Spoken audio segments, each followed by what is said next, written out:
Dans le journal également, après une suspension lundi dernier, le procès Thomas Sankara et ses 12 compagnons d'infortune a repris ce mercredi 2 février avec le début des plaidoiries de la partie civile. Des avocats de la partie civile se sont succédés pour présenter le contexte général des faits, la procédure et les contours juridiques de cette affaire. Sébastien Zongo.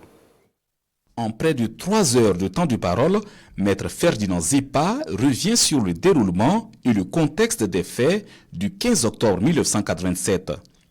Sur la base d'archives françaises, de dépositions, témoignages et autres documents du dossier, il fait le résumé des événements vus de l'intérieur et de l'extérieur de la salle dans laquelle le président Thomas Sankara tenait une réunion avec ses collaborateurs avant d'être tué par des éléments de la sécurité du capitaine Blaise Compaoré, selon l'avocat. Ma mission aujourd'hui, c'était de dire et de démontrer que derrière ce qui est arrivé le 15 octobre, c'est Blaise Compaoré. Ce n'est personne d'autre.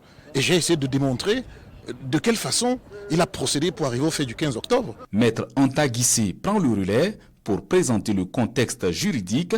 Elle estime que l'attentat à la sûreté de l'État, principale infraction retenue contre les accusés, est constitué. La déclaration du Front populaire du jour même, du 15 octobre, qui dit bien qu'il y a un changement de régime, est la démonstration peut-être la plus parfaite de ce que, oui, l'attentat à la sûreté de l'État a été constitué. Et les actes de violence, encore une fois, c'est très facile. À partir du moment où on a des assassinats, ils sont constitués également. Mais comme je l'ai rappelé aujourd'hui en plaidant, il ne s'agit pas simplement de ce qui s'est passé au Conseil de l'Entente, mais aussi de tout ce qui s'est passé autour. Maître Ambroise Farama et Olivier Badolo poursuivent l'exposé sur le cadre juridique. Ils expliquent notamment les implications et les éléments constitutifs des infractions d'assassinat, complicité d'assassinat, faux en écriture publique, subornation de témoins, recel de cadavres, retenus contre les accusés dans le cadre de ce procès.